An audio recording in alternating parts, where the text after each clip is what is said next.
Shalom, Ka'ala Yahweh, Ba'Shem Yahshai, Ba'Shem Rukal Kodash.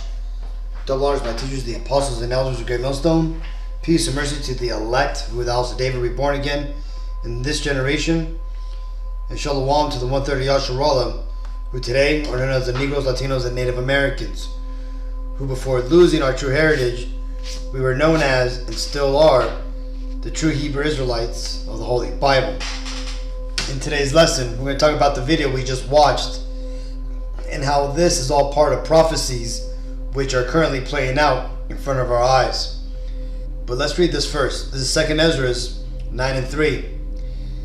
Therefore, when there shall be seen earthquakes and uproars of people in the world, then shalt thou well understand that the Most High spake of those things from the days that were before thee, even from the beginning. For like as all that is made in the world hath a beginning and an end, and the end is manifest, even so the times also of the highest have plain beginnings in wonder and powerful works, and the endings in effects and signs. So these effects and signs is what we're seeing, okay? And what we're seeing in this particular place is uproars of the people in the world. This video here, let me see if I get a good. This is the reality which is currently facing the world right now.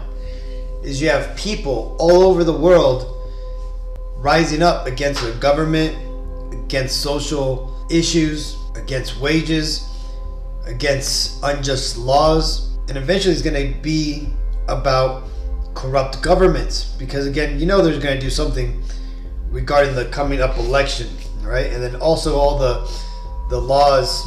I think in Australia yesterday they had a large gathering of people that were basically protesting against the digital IDs that they're pushing over there in that country. That and their 100 star or 100 point identification system they have over there. Well, these are all part of the grand scheme of things written in the Bible, referring to the uproars of the people in the world.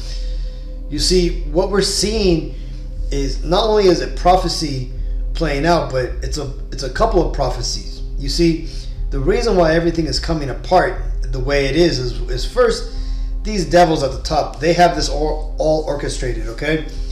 They have plans to bring down this old system so that way they can rise from the ashes, the new system, the new world order.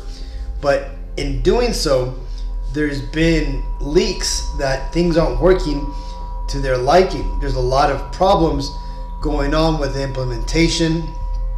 For example, now the C-19 is being found out for what it was, a bioweapon, and these people are finding it problematic to quiet the skeptics and stop the medical research that's being done on them, okay? But they're still going about their plans according to their agenda, because they have everything to lose if they don't do it.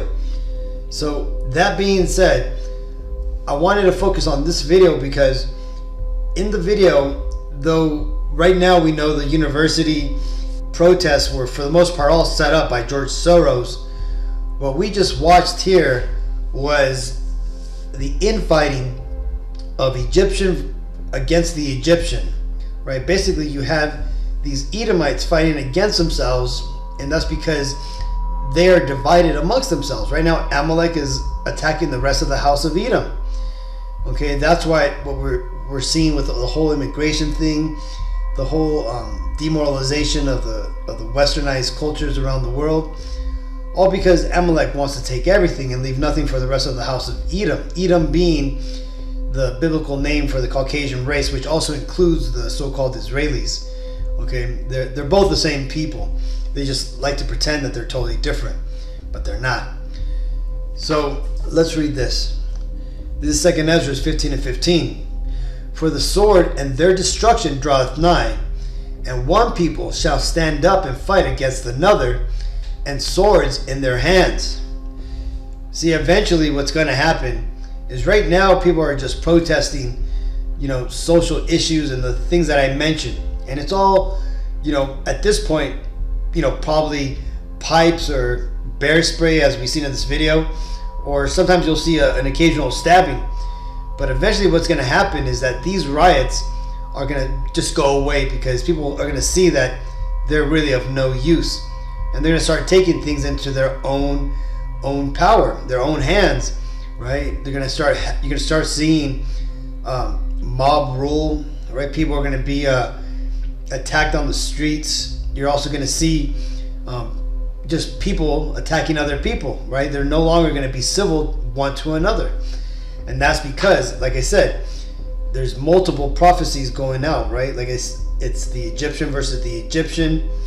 You're having the rod of the rulers has been broken, meaning that they really have no more 100% control over all the situations of the world, right? People no longer are listening to what they're saying. Another thing too, you're just ultimately seeing the downfall of Babylon the Great. That being said, America, okay? That's America's name in the Bible, is Babylon the Great. And eventually, all this infighting is going to lead to this, right? People are going to fight with basically, weaponry.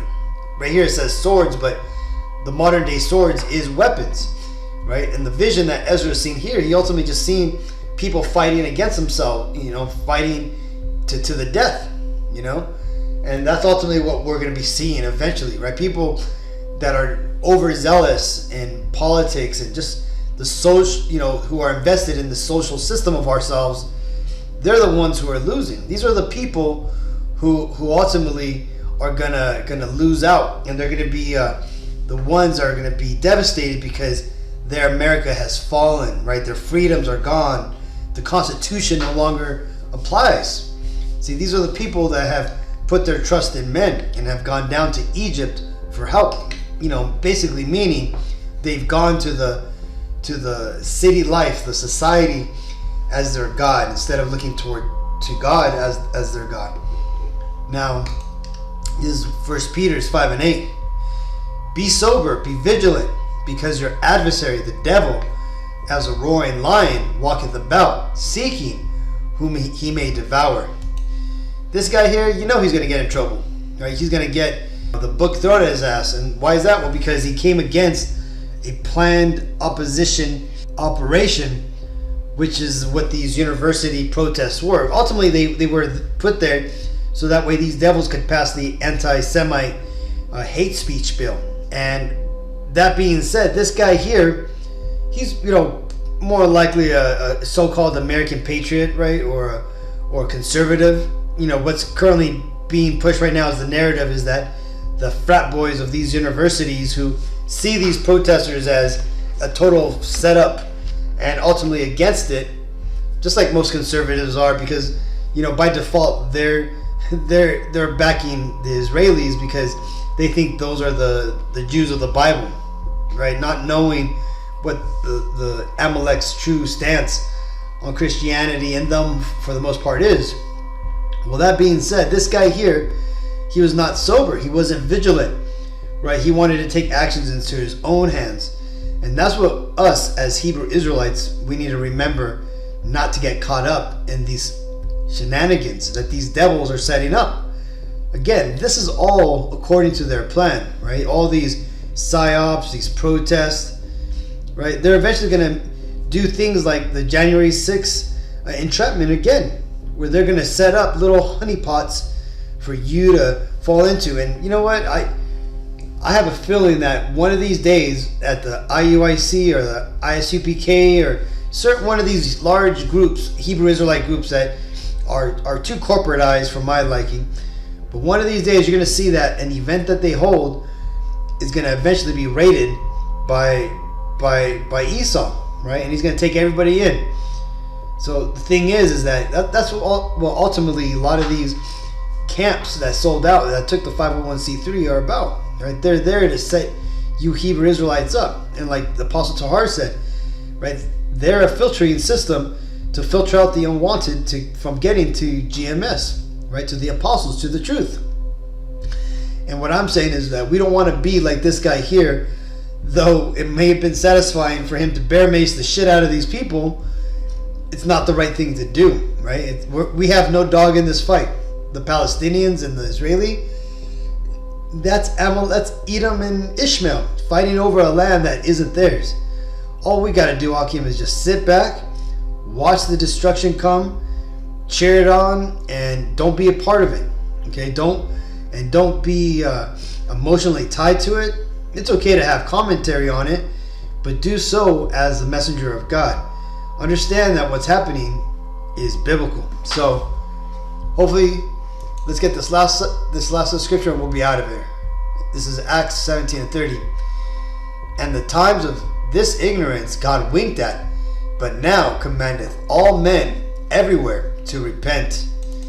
So again, this is why it's important for us to come back to the Lord. And what does that mean? That means doing the law, keeping the law to the best of our ability. For example, tonight's the Sabbath, and then tomorrow's going to be the second Sabbath, right? The new Sabbath that was just declared. So what we want to do is we want to try to come back and practice the laws to the best of our abilities, right? You want to learn this truth and ultimately get this inside of you, so that way, if Esau ever tries to take it away from us, you'll still have it, and that way you'll be ready for when things go down. You'll still have the knowledge of the truth with you. So either way, Akim, I just wanted to show you this video. I just wanted to show how people are starting to lose their shit, man. Alright, well, either way, hopefully this video was edifying. Until next time, I want to give all honor and glory and praises to Yahweh, Bashem Yahushai, Bashem Rakakodash, Shalom.